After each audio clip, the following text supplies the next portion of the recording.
Hello, welcome to New Gameplay Today. I am your host, Wesley LeBlanc. Today, we are joined by Game Informer's very own Kyle Hilliard.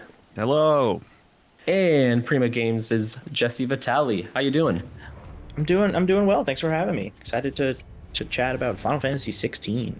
Yeah, so if you're watching this, there's a good chance you've probably already watched our other NGT about Final Fantasy XVI. Which is what we're checking out here. If you haven't, I'd go watch that one first because it's kind of breaks down, more of the more basic features of Final Fantasy XVI. In this NGT, we're going to be checking out the summons, which are known as Eikons in this game. We're going to be seeing Clive fight an Eikon, and then we're going to see Ifrit versus Garuda, which is a very big climactic fight. We're looking at Final Fantasy 16 because this looks like what's that place? The Storm Hill in Elden Ring. This is Storm Hill from Elden Ring. Yes, yeah, this is a mod coming to you very soon, actually. Yeah, no, this is the God. They just announced an expansion for Elden Ring too, Shadow of the Erdtree. But this is not that. This is Final Fantasy 16. So you can read me and Jesse's full thoughts on Game Informer and Prima Games, respectively. But Jesse, what did you think of the combat we're about to check out, which is more focused on the icon stuff? So my initial thought, and maybe this says more about me than anything, but I just kind of went, wow, this game looks expensive. Because it is bold and cinematic, and I mean, we all just saw that monster try to attack you and fly away. That's not a cheap action to perform. No. It's funny. We got to interview the producer Naoki Yoshida, the director. I forget blanking on his first name, but Takai, and the combat director Ryota Suzuki. And more than once, Yoshida joked that it is absurd that Creative Business Unit 3 is making a game that might be $100 million, where you do combat scenarios such as the one we're about to watch just one time in the game.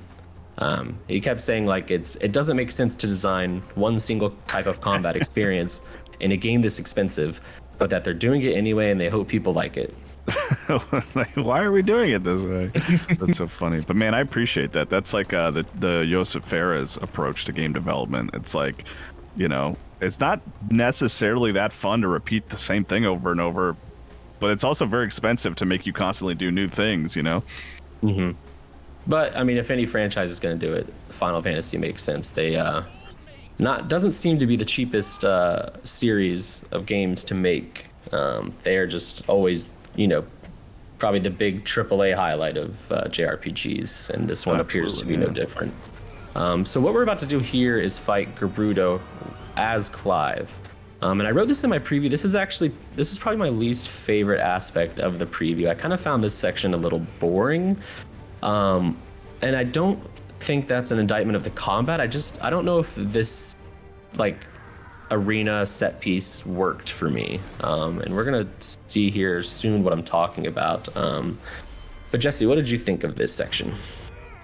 So I'm in a very similar boat where I think this was, of the kind of three chunks we played, this was definitely my least favorite. And I think a lot of it comes to do with it's a pretty small arena and a very big monster. And I also kind of found that if you just use the Garuda Claw, you can keep latching onto its head and just stay in the air forever and dodge 90% of its attacks. And maybe that's an unfair way to play this fight, but it kind of just worked. And I'm the kind of person where if I find a thing that works, I just do it. Exactly. And so, this section right here didn't do a whole lot for me. It looks cool though. Garuda's animations are real good. Mm-hmm. But yeah, you can kind of see. That's Garuda's the big monster, right? Like that. Yes, design is cool. It's creepy. She's typically a wind summon, which she does do wind abilities and stuff in this game, but they're not summons. But yeah, kind of what me and Jesse alluded to. You can see the arena's small. It's a small circle, and Garuda's large, so the camera's a bit panned out. And yeah, I don't know. I just didn't find that she had to do too much to interact with it. I was just kind of button mashing, and the only reason I did combos is because I enjoyed doing them, not because it felt necessary in any way. But it was short. I didn't think this went on too long. And kind of what Jesse said, you'll just find your pattern and just probably roll with that until the fight's over.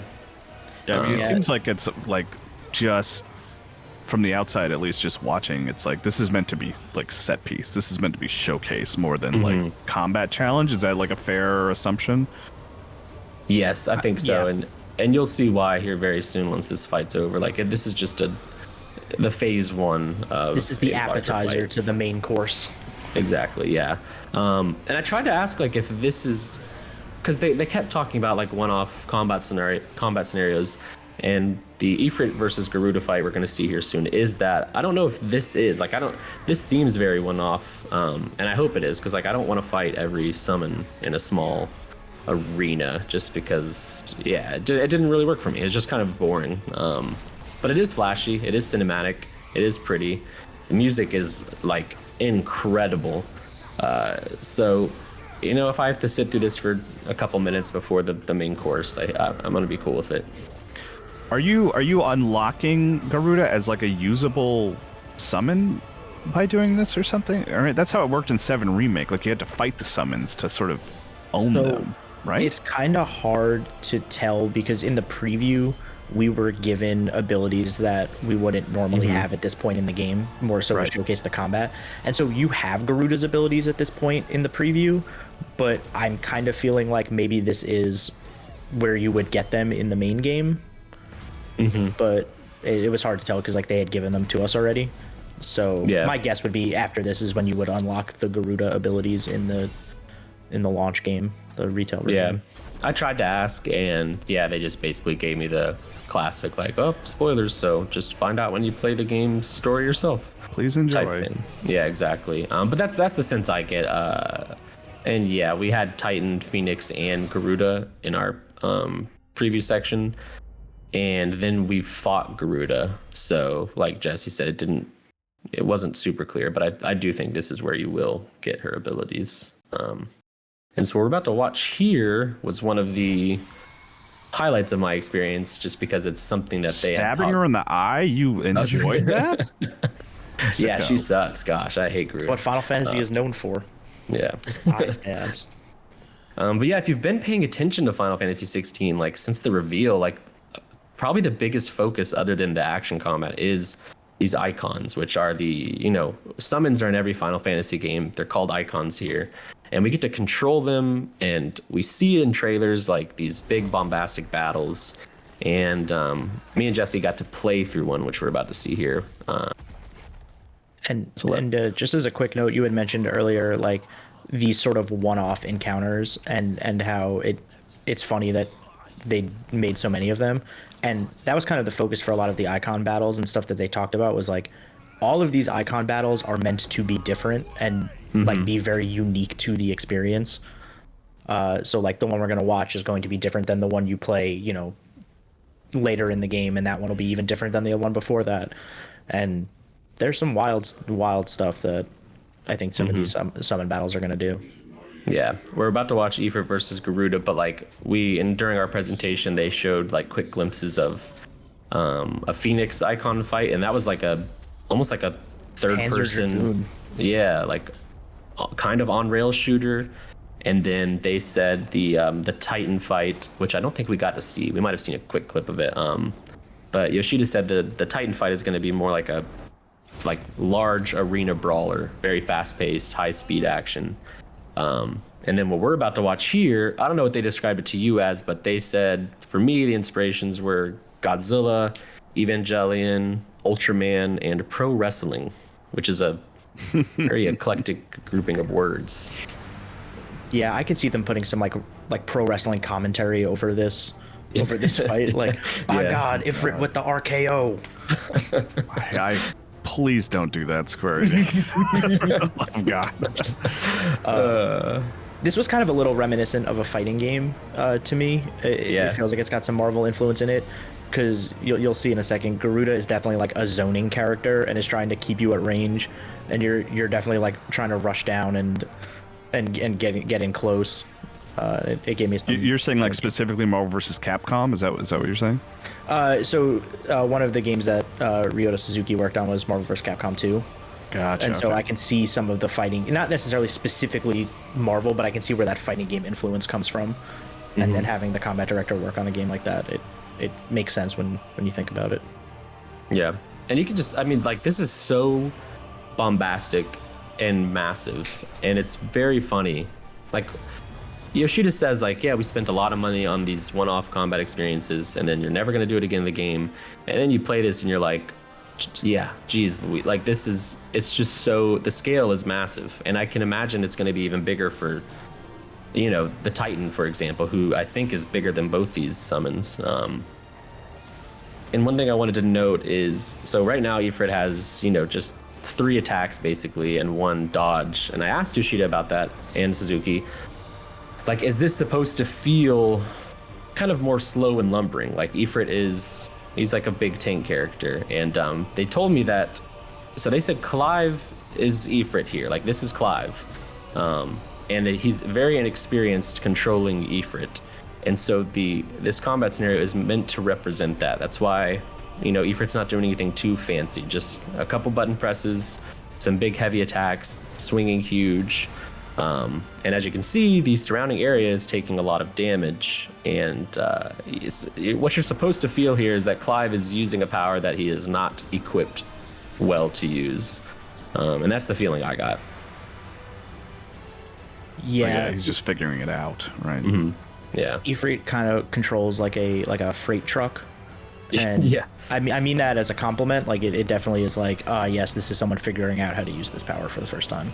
Yeah, and his hits, like, they're big. They do a lot of damage, and like, you feel them. Like, you press a button and you've got like 3 seconds to wait while this giant lumbering arm swings through Garuda. Yeah, I think the word I used was slugfest. Yeah, that's a very good descriptor for sure.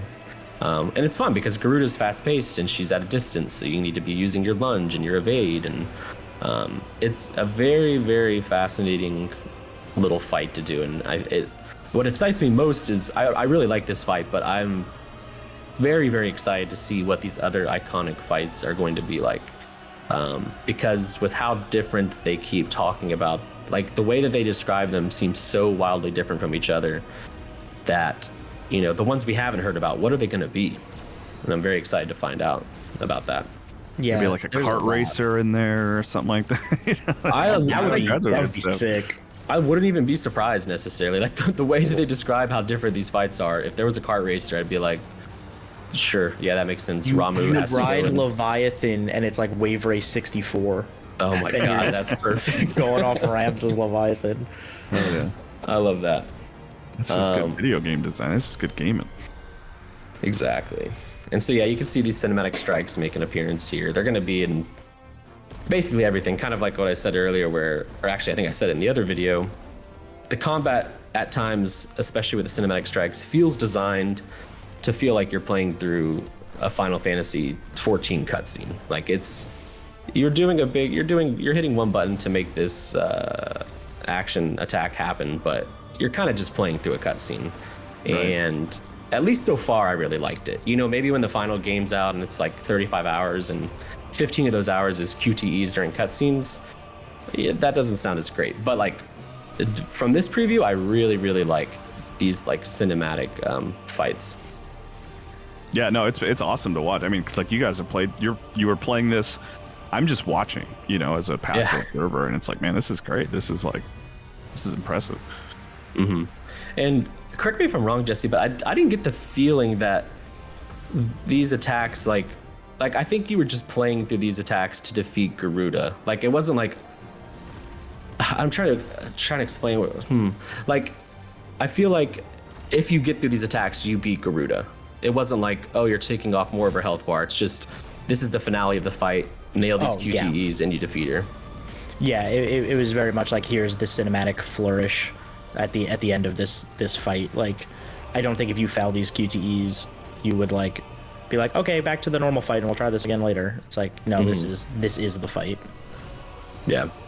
And if you're listening, this music is I cannot wait to listen to this soundtrack on Spotify when I'm writing sometime this summer. Like, it's just the little tease of the score we've gotten has been really, really great, and I can't wait.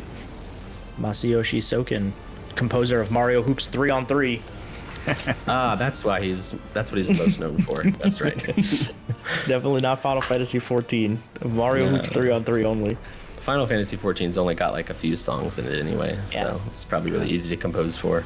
There's probably not a lot of composers who can claim they've worked on Mario and Final Fantasy, though. I bet there's maybe a few. I don't. He might be the only one. Yeah. And now 2 Final Fantasy games at least. Garuda, she looks like she's in a bad place right now. Yeah. Or what? That's pretty messed up when you pulled off her leg and then the leg regrew in real time with the musculature and everything. They're really going for that M rating, aren't they? Yeah. Yes, yeah, and there's F words. They use the F-bomb in Final Fantasy. Yeah, that's. I mean, the title is 2 F words. I'm surprised it took this long. Yeah. All right, well, that is going to wrap up this NGT. Final Fantasy XVI comes out exclusively on PS5 on June 22nd. You can read my thoughts on the game so far on GameInformer.com, and you can read Jesse's on PrimaGames.com. If you haven't watched the other NGT, definitely go check that out. It's more of a deep dive into the standard combat of the game, as opposed to this Eikon versus Eikon combat. But yeah, thank you guys for joining us today. Thanks, Wes. Thank you for having me. Bye, everyone.